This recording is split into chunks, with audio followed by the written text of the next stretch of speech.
parehas tayo. Sir, kung empleyado kayo, empleyado din kami. May karapatan din kami. Sige. Sige. Yun natin. Ayan sila Sir Ramon. Ito mga to. Ayan. Sir Ramon. Pinapalis kami dito sa tabi ng express. Dahil hindi daw kami dito. Sir, wala naman kaming ginagawa. Nagpapahinga lang kami. Tinatakot pa kami. Yan tinatakot pa kami. Tumakbo yung isa. Sige. Sige, yan. Ito.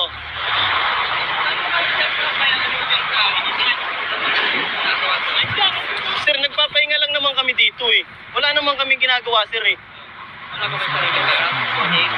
Nagpapahinga lang naman kami dito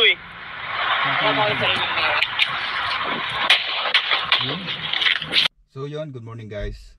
Ako nga pala si Bogart Torer. Dito po ako kayo ngayon sa channel ko. So for today's video guys, magbibigay tayo ngayon ng reaction dun sa panakalitis na nangyari ngayon sa Parting Laguna between construction worker and then mga security. So direct to the point tayo mga ka Bogart, mga ka 5'9". So para may idea kayo kung bakit ako nakakapag-share, kasi dati pa akong security, matagal na akong security, matagal na akong humawak ng tao. Andito pa rin naman ako ngayon sa security industry, yung pinaka highest level ng security profession.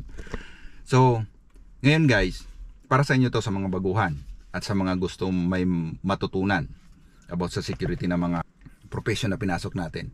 So guys, kung makikita nyo sa video doon, nagkaroon ng heated argument yung in between ng security and din mga construction worker. So maliwanag sa video na may bakod, di ba? May bakod sa gitna. Ibig sabihin, yung bakod na yun, yun yung nagsiserve as boundary ng both parties.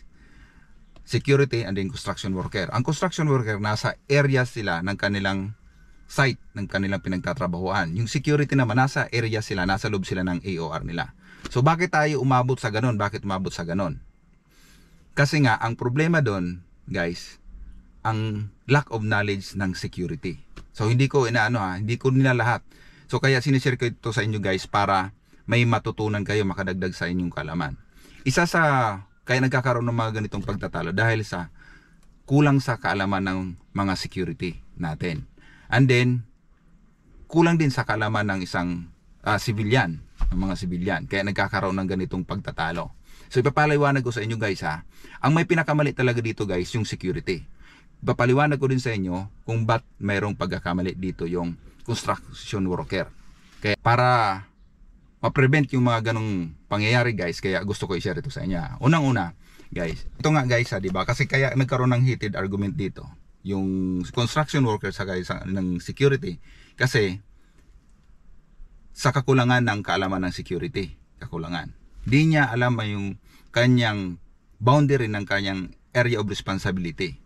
So sa mga hindi nakakaalam guys, yung area of responsibility lang natin, sa loob lang tayo ng gitna, sa loob lang tayo ng ating yun yung pader, yung fence. Yun yung area of responsibility natin. So yung sa labas niyan guys, di ba? Hindi na natin area of responsibility na yan, outside na ng ating yan responsibility na sa labas niyan. So kung ano man ang mangyari niyan sa labas, wala na tayong pakialam dyan. Hindi tayo involved dyan. Ang pananagutan mo lang dyan guys, pag ang problema pumasok sa loob, diba? Katulad nun, iniisip siguro niya na baka nagagawa ng tunnel, ng security, or baka tumalon doon. So, nag-iisip ka ng ganon guys, bilang security, nag-iisip ka ng advance. Tama yun, pero hindi tama yun guys na mag-approach ka na, i-assume mo na ang approach mo na ganon sila. Baka mamaya may gawin ka, baka ganito ganyan, kaya mo sila pinapalis doon. Mali yun guys, mali yun. Wala tayong karapatan husgahan yung mga taong nasa labas o loob ng ating boundary, ng ating area of responsibility. Ang pinaka main function guys ng isang security, bantayan mo yung mga possible threat sa property, kung saan ka, or sa property, or sa mga tao na nasa loob ng area of responsibility mo. Yun lang yung pinaka-function mo dyan. Bantayan mo. Wala kang karapatan na awayin sila or mag-action ng violent sa mga tao sa paligid mo nang wala namang threat sa buhay mo. Ano ba itong threat? Yung threat, yung pag hindi ka gumawa ng violent reaction, kung hindi ka gumawa, di mo gagamitin yung dahas or lakas mo nang hindi nakataya yung buhay mo. So yun yung time na kailangan i-engage mo na gumamit ka ng dahas or yung baril mo. Pero kung ganun lang na kwento, pagtatalo lang, wala tayong karapatan na gamitin yung baril natin or gumamit ng kahit anong klaseng dahas sa mga tao na nasa paligid natin. So yun yung pinakamali na reason pinakamali na nagawa ng hakbang ng isang security. Kaya gusto ko ito i-share sa inyo guys para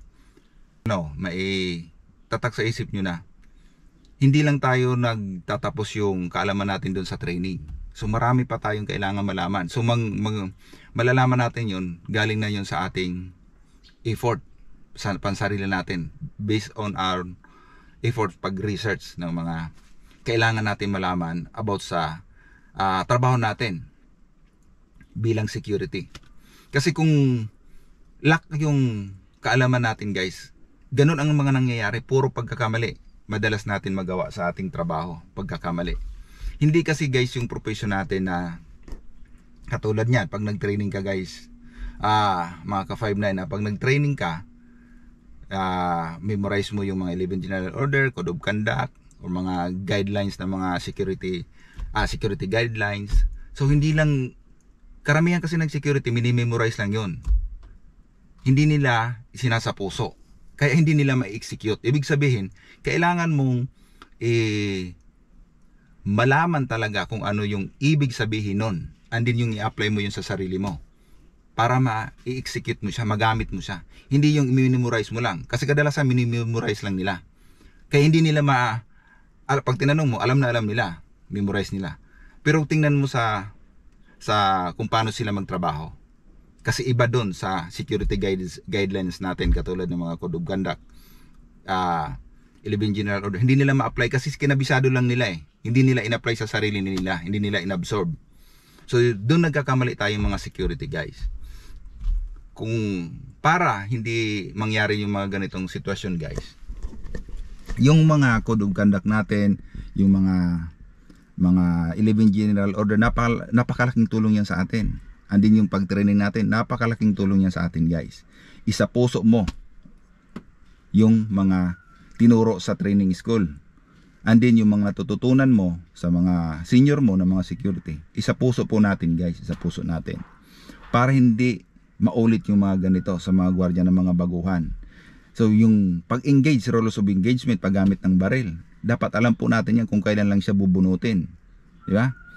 Yung mga ganyang argumento, alam mo dapat yung limitasyon mo bilang security. Hanggang doon lang tayo sa pag-approach sa kanila, i-caution mo lang sila. Pinaka-main talaga nito guys na trabaho natin. Babantayan mo na talaga, wala tayong karapatan ni approach sila na, assume mo na baka pumasok kayo dito, ganito ganyan. Doon nagkakaroon ng naiinsulto natin yung mga civilian sa ganung pamamaraan natin. Hindi natin trabaho yun kasi wala sila sa premises natin eh. Di ba? Ang trabaho natin, bantayan sila para ma-prevent natin yung mga possible na gagawin nila. Wala tayong karapatan i-assume na ganun silang tao, kaya mo sila kinokosyon. So yun guys, tandaan natin yun guys, mga ka-5-9. So isa pa to guys na para maging solid yung pag-serve natin as a security. Kailangan kabisado mo yung trabaho mo. Kailangan mong magtanong sa mga senior mo kung ano yung tama. Kailangan mong alamin yung lahat ng policy ng isang establishment. Kailangan mong alamin kung anong mga karapatan ng mga outside sa premises mo, ng mga property na nasa labas ng area of responsibility mo. So yun yung pinaka dapat alam ng isang security. Yung civilian guys dito, ang pagkakamali ng civilian dito guys, yung makipag-argumento ka sa isang gwardiya na ayaw naman, kadalasan naman ng mga civilian, nakikipag-argumento sila sa mga security. Kasi nga, na alam nila na babayolate yung karapatan nila. Ngayon, tayong mga civilian, kayong mga civilian na mga naka-encounter ng ganitong sitwasyon guys, kung nakikita nyo ayaw magpatalo ng security, huwag nyo nang i-insist yung rights nyo kasi hindi siya mag-work. Mapupunta lang siya doon sa away or mapupunta siya doon sa katulad sa ganitong pangyayari. Diba? Ikaw ang mag-a-adjust na lang, ikaw na lang mag-adjust kasi maraming gwardiya talaga ang hindi alam yung trabaho nila. Kasi unang-una kadalasan dyan, nagpalakad. Kahit nga mga nag-training guys, hindi nila alam kasi minimorize lang nila kung anong mga napag-trainingan nila pero hindi nila ina-apply sa sarili nila. Kaya nga nangyayari yung mga ganito. Kahit tanungin natin yung iba na mga nagkakaroon ng mga pagkakamali, nag-training din sila. Kaso nga lang hindi nila ina-apply sa sarili nila kasi may alam nila, tama na yung memorize nila yung mga security guideline. Hanggang gano'n lang nasa isip nila, hindi nila sinasa puso. Parang nagtrabaho lang sila dahil sa pamilya nila pero hindi nila sinasa puso. Hindi nila tinitake as professional yung kanilang trabaho. So, yun ang nagiging problema guys. So, kung may katanungan kayo guys, i-comment nyo lang down below yung inyong mga comment and then para masagot ko kasi hindi ko maisabi sa inyo lahat kasi hindi ko naman to memorize. Ngayon ko lang to share nang nakita ko yung video kasi hindi ko lang talaga siya matanggap sa sarili ko na may nangyayari pa rin ng mga ganito. So, yung ganito guys, pinakabuod ng pangyayari na to guys para ma-prevent yung mga ganitong sitwasyon. Analyzation sa isang sitwasyon. Both parties, security, pag nakikita mo ayaw magpatalo yung kausap mo, gawan nyo ng report, submit nyo sa official nyo. Kasi yung usually naman mga official naman, at least kahit pa paano, mas taas niya yung knowledge sa mga security. Sila mag-handle ngayon ng sitwasyon. And then, ito naman sa part naman ng mga civilian or mga katulad ng mga worker, mayroon silang supervisor. So, i-report din nila. Hindi mo na kailangan pang i-insist ang rights mo kasi ayaw din makinig ng security. Diba? Pag insist mo, mag-away kayo. Hindi, ang gagawin nyo lang din, siyempre i-report nyo lang din sa supervisor nyo. Sila lang mag-handle ng situation. So, ganun lang. Ipapasa din naman nila yon sa mga supervisor nila. Kung hindi din talaga nila kaya yung sitwasyon, i-handle din. So, ganun lang. At least, na-avoid nyo yung ganitong pangyayari. Diba? So, yun lang guys. Yun lang.